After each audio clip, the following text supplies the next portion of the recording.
ॐ गं गणपताय नमः।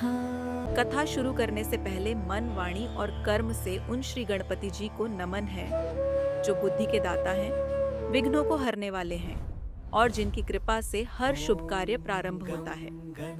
आज मैं आपको दो कथाएं सुनाने वाली हूँ, एक बुधवार व्रत की और दूसरी अमर सुहाग और अमर पिहर से जुड़ी गणेश भगवान की एक बहुत पुरानी कथा। ये कथाएं सिर्फ सुनने के लिए नहीं हैं, बल्कि समझने और मन में उतारने के लिए हैं। इसीलिए अंत तक जुड़े रहिए। समतापुर नगर में मधुसूदन नामक एक व्यक्ति रहता था। वह बहुत धनवान था। मधुसूदन का विवाह बलरामपुर नगर की सुंदर लड़की संगीता से हुआ था। एक बार मधुसूदन अपनी पत्नी को लेने बुधवार के दिन बलरामपुर गया। मधुसूदन ने पत्नी के माता-पिता से संगीता को विदा कराने के लिए कहा। माता-पिता बोले, बेटा, आज बुधवार है। बुधवार को किसी भी शुभ कार्य के लिए यात्रा नहीं करते। लेकिन मधुसूदन नहीं माना। उसने ऐसी शुभ-अशुभ की बातों को न मानने की बात कही। दोनों ने बैलगाड़ी से यात्रा प्रारंभ की।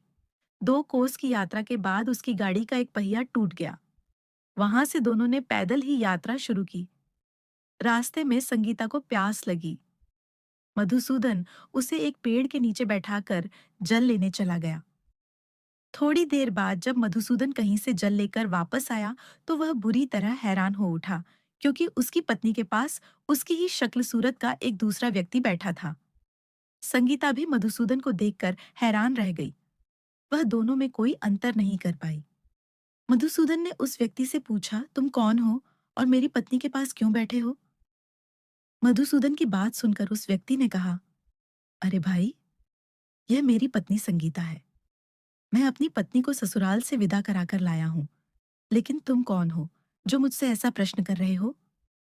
मधुसूदन ने कहा, तुम जरूर कोई चोर या ठग हो। ये मेरी पत्नी संगीता है। मैं इसे पेड़ के नीचे बैठाकर जल लेने गया था। इस पर उस व्यक्ति ने कहा, अरे भाई, झूठ तो तुम बोल रहे हो। संगीता को प्यास लगने पर जल लेने तो मैं गया था। मैंने तो जल लाकर अपनी पत्नी को पिला भी दिया है। अब तुम चुपचाप यहाँ से चलते बनो, नहीं तो किसी सिपाही को बुलाकर तुम्हें पकड़वा दूंगा। दोनों एक दूसरे से लड़ने लगे। उन्हें लड़ते देख बहुत से लोग वहां एकत्र हो गए। नगर के कुछ सिपाही भी वहां आ गए। सिपाही उन दोनों को पकड़कर राजा के पास ले गए। सारी कहानी सुनकर राजा भी कोई निर्णय नहीं कर पाया। संगीता भी उन दोनों में से अपने वास्तविक पति को नहीं पहचान पा रही थी। राजा ने दोनों को कारागार में डाल देने के लिए कहा। राजा के फैसले पर असली मधुसूदन भयभीत हो उठा। तभी आकाशवाणी हुई, मधुसूदन, तूने संगीता के माता-पिता की बात नहीं मानी और बुधवार के दिन अपनी ससुराल से प्रस्थान किया।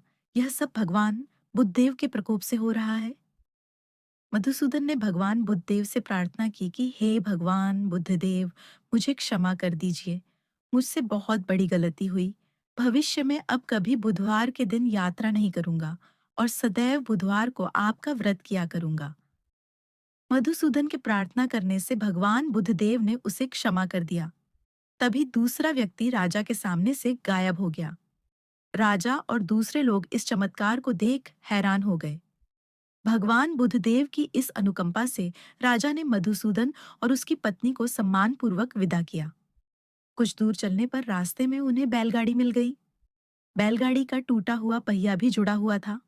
दोनों उसमें बैठकर समतापुर की ओर चल दिए। मधुसूदन और उसकी पत्नी संगीता दोनों बुधवार को व्रत करते हुए आनंदपूर्वक जीवन यापन करने लगे। इस तरह भगवान बुद्धदेव की कृपा से उनके यहाँ खुशियां बरसने लगीं।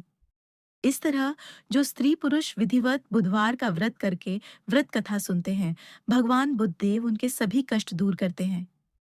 भक्तों, भगवान बुद्धदेव की इस अद्भुत कृपा को सुनकर क्या आपका हृदय भी श्रद्धा से भर उठा? तो संकल्प लीजिए, बुधवार को व्रत करें, व्रत कथा सुनें और भगवान बुद्धदेव को सच्चे मन से याद करें। अगर कथा ने आपको भावुक किया हो तो कृपया लाइक के करें, जय बुद्धदेव लिखकर कमेंट करें और इस दिव्य कथा को अपने परिवार और मित्रों के साथ जरूर शेयर करें। बुधवार के दिन गणेश जी की भी पूजा की जाती है। जय श्री गणेश, विघ्नहर्ता, बुद्धि के दाता, संकटों से उबारने वाले भगवान गणपति की महिमा अपरंपार है। उनके बिना कोई भी कार्य शुभारंभ नहीं होता। वे केवल देवों के देव ही नहीं, अपितु भक्तों के हृदय में बसने वाले भावनाओं के संवाहक भी हैं। आज की कथा एक ऐसी भक्त बहन की है जिसने भाई के लिए जो प्रेम किया, उसके सामने साक्षात भगवान गणेश भी झुक गए और उन्होंने आशीर्वाद दिया। जैसा अमर सुहाग, वैसा ही अमर पीहर सबको मिले। एक समय की बात है, एक भाई और बहन रहते थे। बहन का नियम बड़ा ही निराला और पवित्र था। वह बिना भाई का मुख देखे अन्न का एक दाना तक ग्रहण नहीं करती थी। हर रोज सुबह वह जल्दी उठती, अपने सारे घर के काम करती और फिर नंगे पांव जंगल के रास्ते, झाड़ियों कांटों से भरे रास्ते से होते हुए भाई के घर जाती। रास्ते में एक पीपल के नीचे गणपति बप्पा की छोटी सी मूर्ति रखी थी। वह हर दिन वहां रुकती, हाथ जोड़कर बड़ी श्रद्धा से कहती, हे गणपति बप्पा, जैसा अमर सुहाग मुझे मिला है और जैसा प्यारा पीहर मिला है, वैसा सबको देना। फिर वह कांटों से चुभते पैरों के बावजूद भी आगे बढ़ जाती। एक दिन वह भाई के घर पहुंची। भाई का मुख देखकर शांत मन से बैठ गई। भाभी ने देखा, उसके पैरों से खून टपक रहा था। पूछा, बहन, पैरों में क्या हुआ? वह मुस्कुराई और बोली, कुछ नहीं भाभी, जंगल की झाड़ियों में कांटे चुभ गए हैं।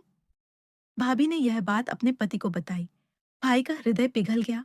वह कुल्हाड़ी लेकर जंगल चला गया और सारे रास्ते को साफ कर दिया ताकि बहन को अब कांटे न चुभें।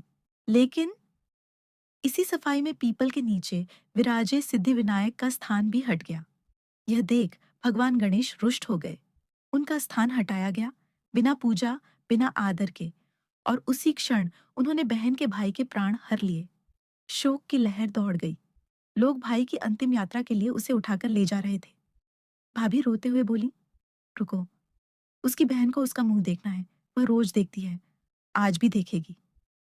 लोगों ने कहा, ठीक है, आज देख लेगी, पर कल? सबका दिल कांप उठा। इधर बहन, जो कुछ भी नहीं जानती थी, रोज की तरह जंगल की ओर निकली। उसने देखा, रास्ता तो साफ है, मगर पीपल के नीचे गणेश जी का स्थान नहीं है। वह दौड़ी और जहां पहले बप्पा थे, वहां उन्हें फिर से अच्छे से बिठाया।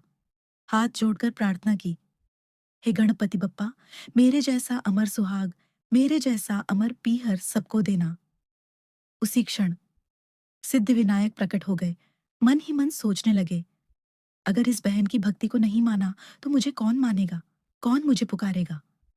फिर उन्होंने अपनी करुणामयी वाणी में पुकारा, बेटी, खेजड़ी के पेड़ से 7 पत्तियां ले जा, उन्हें कच्चे दूध में घोल और अपने भाई पर छिड़क दे, वह जीवित हो जाएगा। बहन पीछे मुड़ी। वहां कोई नहीं था, पर उसके विश्वास की लौ नहीं डगमगाई। वह दौड़ी, खेजड़ी के 7 पत्ते लिए, उन्हें दूध में घोला और भाई के घर पहुंची। घर में मातम पसरा था। लोग रो रहे थे। भाभी बेसुध बैठी थी। भाई की निर्जीव देह सामने थी। बहन ने बिना एक पल गंवाए पत्तियों को दूध में घोलकर भाई पर छींटे मारे, और जैसे ही 7वां छींटा पड़ा, भाई उठकर बैठ गया। भाई बोला, बहन, मुझे तो लग रहा था जैसे मैं गहरी नींद में था। बहन की आंखों से आंसू बहने लगे। ऐसी नींद किसी दुश्मन को भी ना आए भैया। और फिर उसने पूरी बात अपने भाई को बता दी। सिद्धिविनायक का प्रकट होना, पत्तियों की शक्ति और अपनी प्रार्थना, यह है गणपति बप्पा की महिमा। जो सच्चे मन से उन्हें याद करता है, जो सच्चे भाव से उन्हें पूजता है, उसकी हर बात बप्पा सुनते हैं। इसलिए आप सब गणपति बप्पा से यही प्रार्थना करें, जैसा अमर सुहाग, वैसा अमर पीहर हर नारी को मिले। अगर आपको यह कथा हृदय को छू गई हो, तो कृपया इस वीडियो को लाइक करें, कमेंट में जय गणेश लिखें और शेयर करें, ताकि भगवान गणेश की यह कृपा कथा हर घर तक पहुंचे।